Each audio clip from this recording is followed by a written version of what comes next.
So this is important. So people think, okay, cool, calories in, calories out. I get it, right? So I have two levers here. I've got maybe how much I work out, and then I have what I eat. And I can play with those two levers to affect my body composition or my energy balance, etc. Right? So I have bad news for you. Okay. So here we have our total daily energy expenditure. So this breaks down how our body uses calories that we eat, that we consume. The biggest is our basal metabolic rate.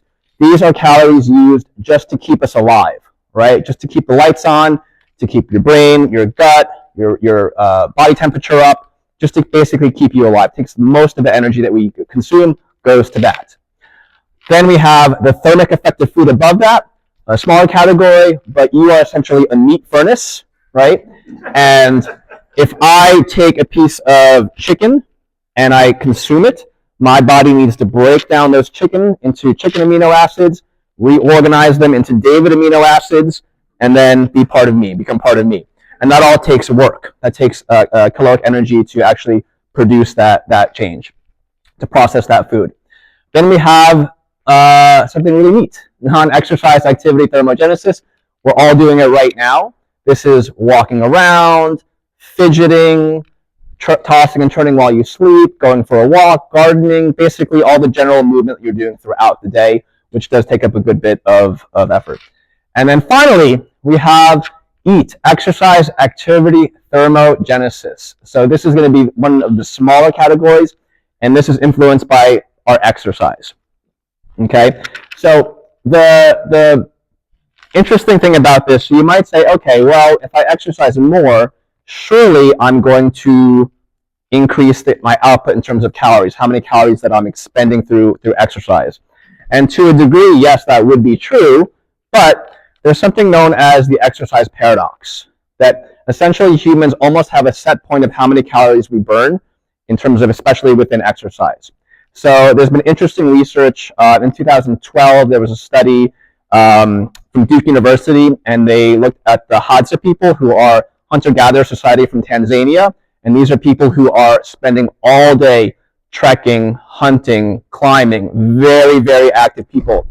And through a urinalysis, they compared their calorie expenditure to relatively sedentary office workers, and it was almost the same.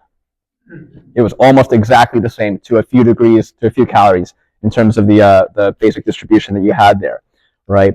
And you think that's interesting.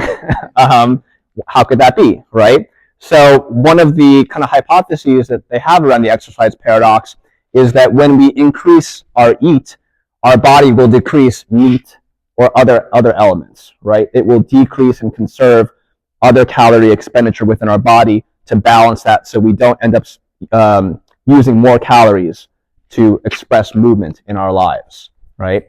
So you can see this also. There's been studies with animals in captivity where we can compare the same thing, animals that are relatively sedentary in captivity to other animals in the wild, and believe it or not, despite one of the animals migrating and moving and doing things, their overall calorie expenditure is almost the same.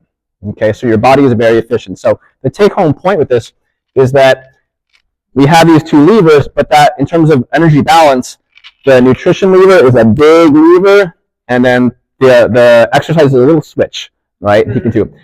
This is bad news for me. I have every economic interest, capital interest, that it was not the case. I wish that I could say, just go nuts on Friday night, come in on Saturday, we're going to have a crushing workout, and it's all going to be, right as rain. It'll all even itself out, okay? But I want that to be kind of just very apparent there that, again, calories in versus calories out are not exactly two equal levers, and our physiology has built-in adaptation to prevent us from expending too many calories. It's a survival mechanism, right? It doesn't know we're exercising. It's saying, oh shit, I'm doing more stuff. I must have to do this stuff to stay alive, so I'm going to pull in the ranks somewhere else to minimize my calorie expenditure, because in biology and physiology, calories are king, all right, to keep us alive. All right, cool.